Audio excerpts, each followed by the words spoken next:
Hello and welcome back to my channel. In this video, we are going to be looking into how to update your Chrome extension from the Chrome Web Store dashboard. So as you can see, if you have already an account and you have published your extension on the Chrome Web Store, updating your extension is something that not a lot of people talk about. But if you want people to actually download your Chrome extension, you would need to update it regularly. And I personally update my extension quite a lot. So this is me just showing how I go about the whole updation process. So if you would just go into the inside the publication panels, you will be able to see that there is a draft and there is a published version of your extension. So the draft version is the current version that you're editing, and the published version is the version that is live on the internet. If you make any changes here and if you submit it for review, and even if your draft gets rejected, the published version will always remain on the internet. That doesn't really get deleted. So you don't have to worry that, oh, will my extension get deleted when I am updating it or when it is waiting for a review. It is not going to get deleted that way. For updating your extension, one of the things that you have to do is you have to create a zip file, same way that you created when you published your extension for the first time. Just like I created my code and everything here, and I created a zip file, and mine is version 2.2. So I just created a new zip file. It's uploading, and once it completes uploading, yeah, it directly goes into the store listing. And as you can see from the manifest file, it has taken out the new product details.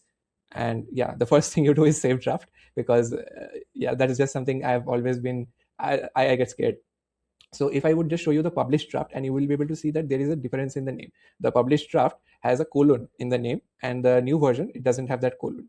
The same way, the other things have also changed. The short description has changed because I changed it inside the code itself. And as you can see, yeah, so this first line, it has now changed in the draft that we are now uploading next time, the version 2.2. And I also wanted to highlight what's new in the version 2.2. So I've written down all of that in a text somewhere. And yeah, this is where it is. All of this is the new extension description. The description, I feel like, is one of the most important things that you can do for your extension, because it really has a lot of strength in helping you get better rankings on the store itself.